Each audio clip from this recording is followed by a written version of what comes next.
It's Saturday morning, about 11:20. Welcome to another Sunday edition of Wardy's Waffle and a bit of a look around the farm, what we've been doing the last few days. Raining at the minute, and we've got finally tonight the ball that Rhonda's been organising for the last 6 months with a colleague of hers, Bella, and it's to celebrate 120 years of a farming union in Lincolnshire. And in 1904 the Lincolnshire Farming Union was formed, and in 1908 it became the National Farmers Union.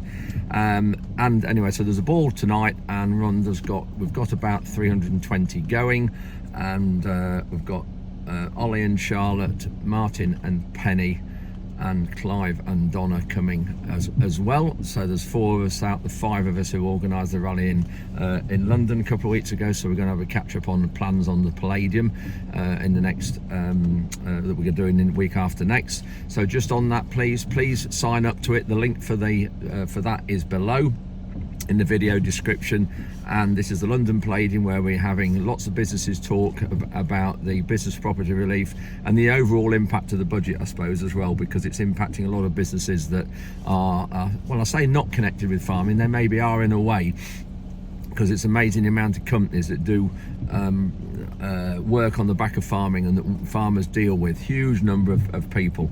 And so we're trying to get representation from all these big companies. Hauliers is one, hoteliers is another, the hospitality trade. So they're just 2 examples. So yeah, please, it's 12 till 3 in the London Palladium, so please do sign up to it. There is a small charge to cover the cost of heating and lighting and staff, and if there is any left over, it will go towards funding a next event that we do. So just looking at that, we're not quite sure what we're going to do yet. That's what we're going to have a catch up with, but we definitely are not going to stop at this. And there is this today in the Daily Express today, there's an article gone out that I was interviewed on yesterday, and a photographer came, took a load of photographs as well. So this is the article.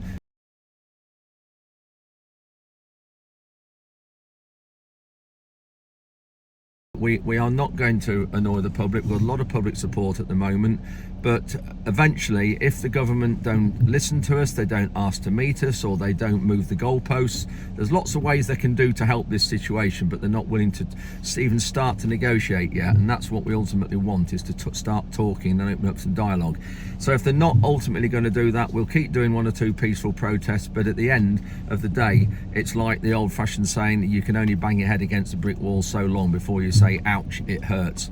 Well, if we get to that stage, then we will have to do something far more severe, which we're just starting to talk about now, because that will take a lot of planning and a lot of sort of tying up with the other groups that's going on. There's lots of subgroups all around the country started up. We all need to be as one voice with this. That's why it's so important we all stick together. Anyway, looking around in this update, I've also got a clip from Jim Egan. Jim came round probably now, I bet it's 6 weeks ago, when I did the last clip, when we were looking at the wildflower field that we put in, and we're now looking at cover crops. That same day Jim looked at cover crops and how we've got them established on the heath. I haven't put that in any update yet, so I'll do that in this update, and also a bit of a look around the farm at the water, and hopefully later on we'll get 1 or 2 clips from the ball that will be at the Lincolnshire Showground later on tonight. Anyway, I think that's it for this one. So washing machinery is still ongoing. Tom had the day off yesterday on Friday, so it's Ruben here washing, but washing's ongoing machinery, and they're getting on really well. We're on track to get all that washed and cleaned, tractors all properly washed, cleaned, polished, hoovered out, and all dashboards done, on track to get that all done for when we shut down at Christmas, which is what we want to do, with some barley going hopefully in the next few days, and some wheat as well, so that'll all be good to get that gone. Anyway, that's it for me rambling on in the intro. I'll drive around and show you 1 or 2 bits of crops we've got. There's bits of water stood about. Thanks for watching, and don't forget to sign up to the Palladium, and we'll see you at the end. So you can see it is looking quite miserable outside. This is one of the fields that we drilled only about 3 weeks ago. See the edge of this field. It's never been right since we had sugar beet in here 2 or 3 years ago, and we didn't get it mould at all, so we need to do that and to get this water off. You can just see how it looks very sad and wet, not through the ground yet, hopefully by Christmas we will see it green. See some more water here showing up. And importantly, this field that's coming sugar beet this next year, there's no water stood on that. That looks all in good form, so that's great for the winter. Looking really, really good. Winter will do a world of good on that, rain and frost and dry. And then we've got a bit of topsoil here that needs to go to the poultry unit just up the road. They want that on the edge of the concrete track. Here's the planings that we're going to be putting down on all these roads this spring, and that will free up this concrete to put sugar beet on it. And then this is an area where we had the sugar beet stored. If you remember, we had an excavator loading it, and we've dragged it. We haven't got a crop on here. We dragged it up. We did it when it was dry. The water's gone through. We'll maybe do it again once or twice if we get a frost, and then put a cover crop on it next May. This is another field that we had sugar beet on, and it is drilled with wheat. But when you look down here, not germinated at all yet. No green bits at all showing. But again, hopefully by Christmas we will see some green in there. On the other side of this track, it's one of the fields of wheat that we have got in. That's looking all right. Second wheat drilled, I think about October the 15th, maybe something like that. So that's okay. And then just through there, that's the A17, obviously in the distance. And there's the mill. Some of you know that, you recognise that as a bit of a landmark. And that's looking really well. That's a variety called Oxford, and that is one of the fields we didn't have a crop on this last year, and cover crop moulded it and everything and worked it properly, and I think Oxford's a really good variety. And then driving back to the yard, we've got Winterbird food plot through there, and another one of the feeders. I don't know how many of those we've got dotted around the farm. We've got maybe 10, 12 maybe of those, and then lots of the songbird feeders. But always full of pheasants and partridges, this area. It's first thing in the morning, last thing in the day. And there we've got another feeder there, just right near the yard. They always enjoy that. And then there's the field through there that we had the Capulet beans on this last year. That wheat's looking good as well. And then just driving back through the yard, or to the yard, got another feeder in the trees here near the pond, not far from the house. Another feeder there. That other little one there, that green one's empty at the minute. We have used that in the past, but it is empty. But that one, the big one there, is 3/4 full. And of course we've got the pond just through here, and then just through there is the pond, and then we've got the house just there next to the yard. So just coming in the yard quick, got two machines here we haven't washed yet. That's the Simba drill there, and the Elita, the low disturbance subsoil, and the machine we used to put oilseed rape in, we now put cover crops in it, as well as low disturbance subsoiling with these legs and these wings. Express, that's what Ruben got washed yesterday. You saw earlier in this clip. Little 6-metre rolls as well that we haven't used very much. I bought them at a farm sale about 3 years ago, I think it was, something like that. 5 years ago maybe. 5.5 metre Express. Got the 5.5 metre Culti press there as well. That's all wash ready. The 5.5 metre Unipress. So the difference between the Unipress and the Culti press is the Unipress has only got one line of DDs, and the Culti press has got two. And got the mould drainer that we bought last year, twin leg mould drainer, all under here ready, all washed. Got a bit of maintenance on there to do, because that cutting edge, you can't quite see in the light, but maintenance on there to do. Rolls are all washed as well. So all this lot in here is all washed and ready to go in the workshop after Christmas. But great advert for Simba machinery when you look. They've got subsoiler at the back of the shed that's not washed. So we've got 1, 2, 3, 4, 5, 6, there's 7 bits of Simba kit here.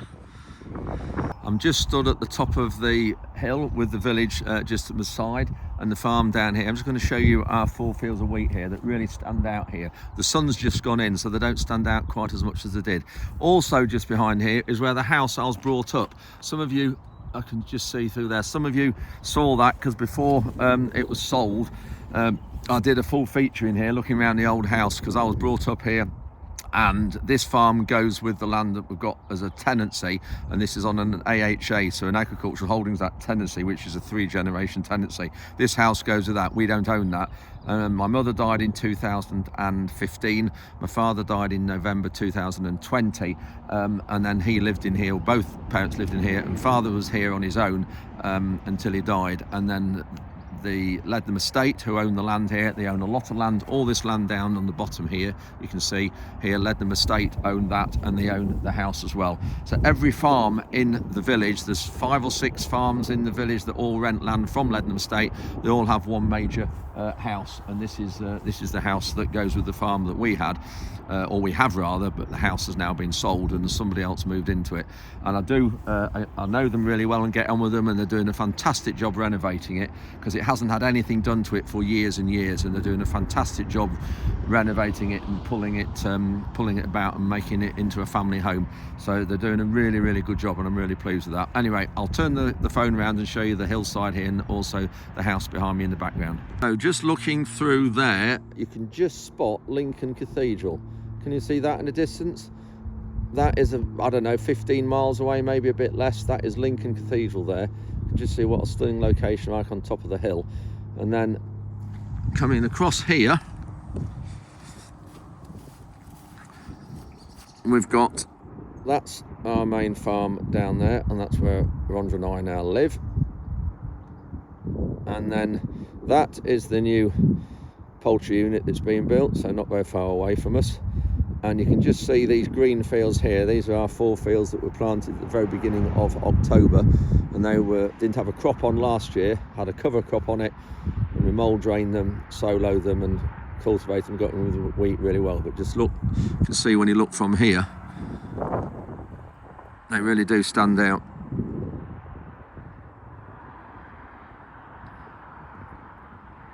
There's some of our other ones that are showing green just in front of just this side of the building, the shed there, the rest of the farm in there. But really pleased with how these look. They're really set up well. And then through there, remember I was talking about a few weeks ago about large farm, they're building some new sheds, whole new grain storage infrastructure, and we'll have a look at that. That is them through there. So Ruben's washing the pew, not the pew, we're going to do that next week. Washing the Express, getting it all smart, put some detergent and soap on it, and brushed all the frame and things. Looking really clean now. Got the DDs clean, you can see here, all the soil out of the DDs as well.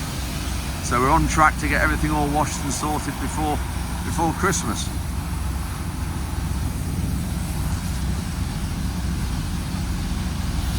So I've got Jim back on the farm again. Some of you remember Jim was in last week's update looking at the flower, what was it we were looking at? The flower and the grass. The wildflower strips and margins. That's right. So Jim's from King's Crops and helps us a lot with our SFI agreements, provides us with all our seed. And really great having Jim back on the farm to look at this cover crop. So over to you, Jim. So we've come up to another field that's on the heath, on the light land, and this is coming a spring crop, but we've got a cover crop in here. So what was the idea of this, Jim, when we put this in? So two things really. You've got the cover crop in your SFI, so you're getting your payment, you're getting £129 a hectare for putting your cover crop in. And what we've done with the cover crop, design wise, we've gone with a Defender radish. That's a multi-resistant radish, so it will actually deal with and not encourage but actually reduce BCN. It'll reduce some of the free-living nematodes. And BCN, for the viewers who aren't farmers? Beet cyst nematode. Nematode, yeah. So it'll help reduce those populations. We put oats in because it's like a break crop, it's a fairly neutral crop. I have looked down at the floor, Andrew, and I've seen some buckwheat and phacelia. Please tell me that wasn't us that did it, and that came from you. No, that was another Andrew Ward, a bit of extra what we did there. Okay. What we had there, we had a little bit of seed left, some old seed left over. So Tom decided, I'm blaming Tom here. Tom decided to put it in the mix. So that's why you'll see a little bit of seed here that you didn't supply us with this year.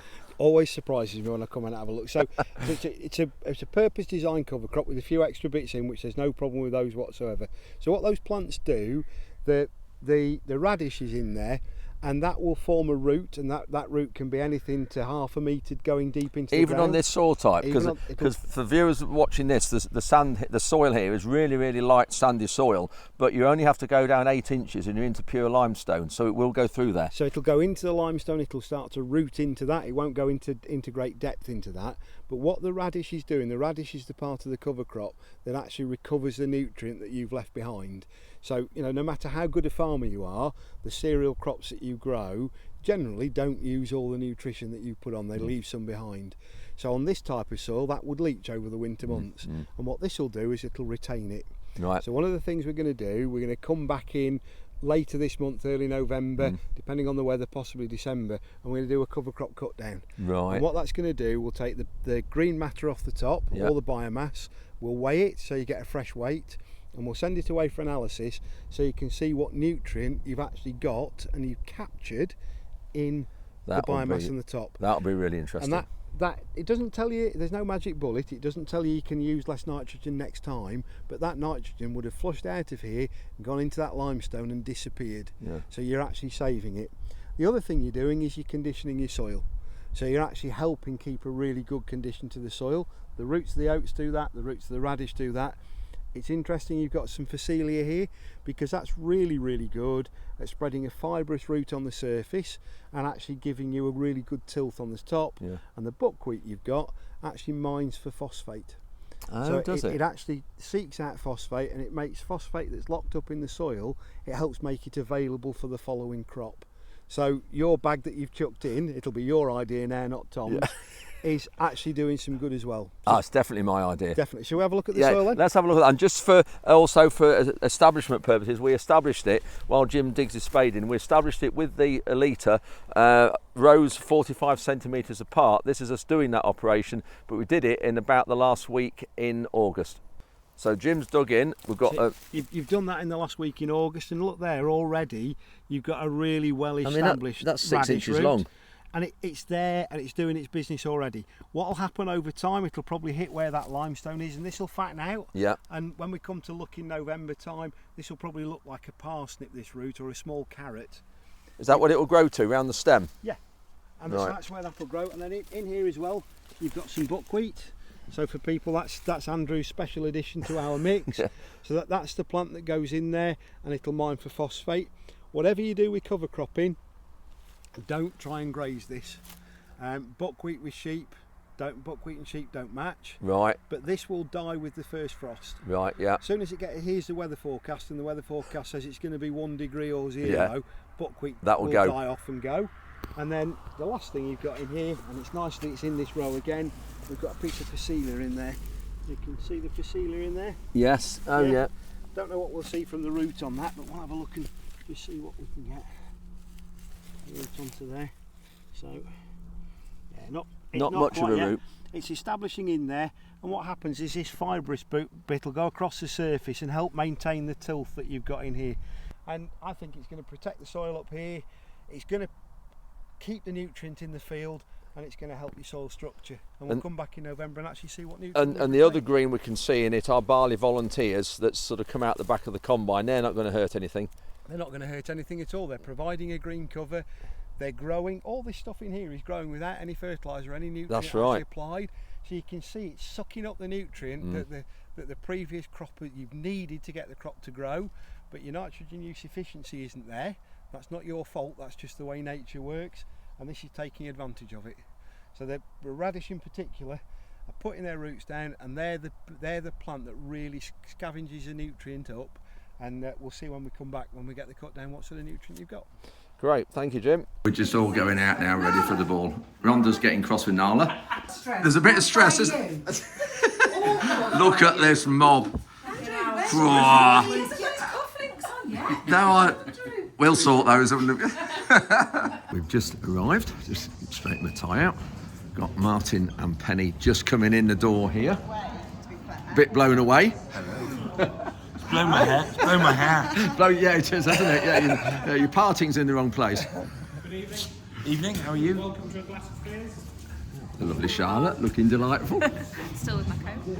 Oh yeah, I need to take my coat off as well. I can't get my collar right as well. Clive, Rob, where's the girls? Ladies, I think. Oh, right. Yeah. That says it all. You have to edit that. Looks a bit dark. There we go, look at this. I think London's managed to get about 320 here, London Palladium. And here's London down here. And this is the stage for the band, the Baltic Donkeys. They're all either farmers or connected with agriculture. What are you doing, Rhonda? Putting the energy. These are for heads and tails. Oh, heads Doesn't it look stunning? Doesn't it? Just look at this. So we've got a few more have arrived now. And table decorations look really good. Really good. Back British farming. Got a bar here as well. Horse box. You can't really see it in its light.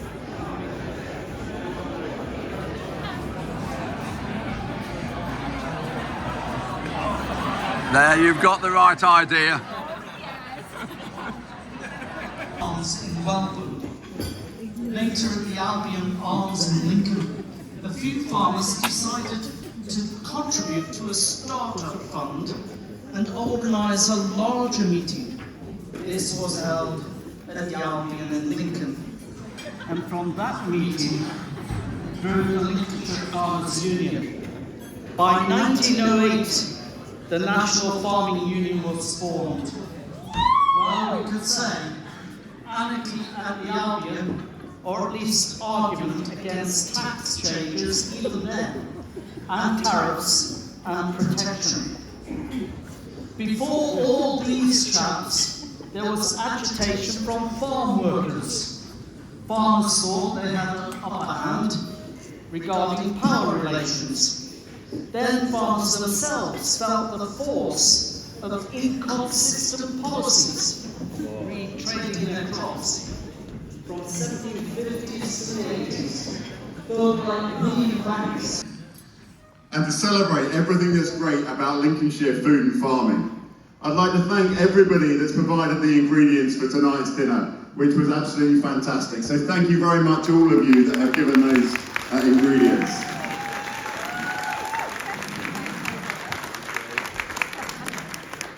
You've already heard a little bit about the history, so I'm not going to go over all of that again. But I think it's fair to say that the National Farmers Union started here in Lincolnshire with what happened in 1904 at the Harmeston Show. And that's a heritage that you should all be very proud of in this room.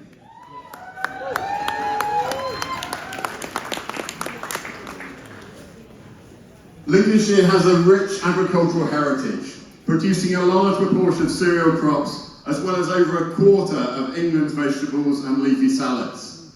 And the Holland area is renowned for its flour production.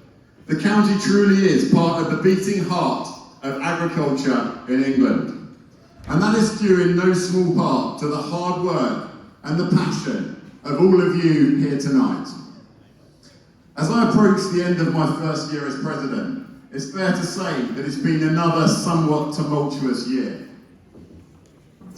I don't think any of us expected to be dealing with the challenges of the budget. But if we go back to just over a year ago and storm the bed, I know that you here in Lincolnshire really did bear the brunt of those storms last winter and the challenges that that brought forwards. It's made producing food incredibly difficult. And I think that's why some of the challenges within the budget are so hard to take. Because we all know how volatile the industry has been, how big the challenges have been, and yet there's always been a contract in place between farming and the government. Ever since the Second World War, there's been a recognition that as farmers we will get on, we will do our job, we'll produce the country's food. It's never really been about the money. Yes, there were years like 1976 where a lot of people bought new tractors, but that certainly isn't year in, year out. But unfortunately, with the budget and the changes, not just to inheritance tax, but the changes to BPS, the dramatic phase out, making cash flow incredibly challenging on the back of a very difficult year, the proposal to introduce a fertiliser tax, the double cab pickup tax, the challenges coming out of DEFRA with the pause to the countryside stewardship, higher tier scheme not being open. Those challenges and those changes suddenly mean that the contract between farming and the government feels like it's broken. The strength of unity the industry has shown over this past 6 weeks.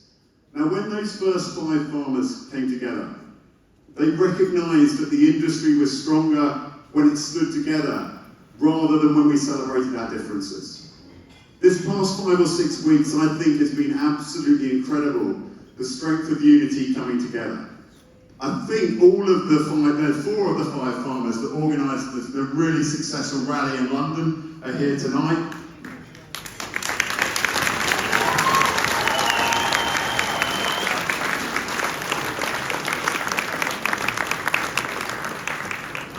Lincolnshire's Lord Ward being one of them. And then look, it was a great event. Alongside that, we had the NFU's mass lobby, where we met over 220 farmers. Now, it's crucial in this upcoming period that we keep the pressure on government. But it's also absolutely vital that we keep the public support. We all know what we think when we see Just Stop Oil, blockading roads, and how we would react if we were in that traffic jam. I would just urge you all to think about the actions that we take and making sure that we keep the public on our side. Because there's only 2 ways that we win this now. One is with public support, and the other is getting those Labour MPs to go into the Treasury and fight our corner. And making sure that we win them over and we keep the public on side is how we get to the outcome that we all want to see.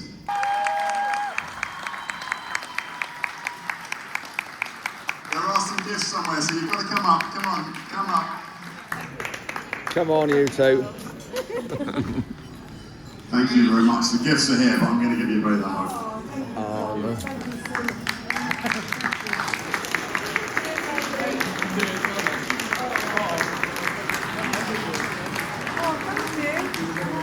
Now, I will be sitting down very shortly, but I've just got to remind you that you have all got loads of cash in your bank accounts. I'm not quite sure where it's all come from, but the silence auction, they said it was shutting at 9:10, but it's not. It's now shutting at 9:30. So the next 20 minutes, please do bid up on the silent auction. Thank you very much.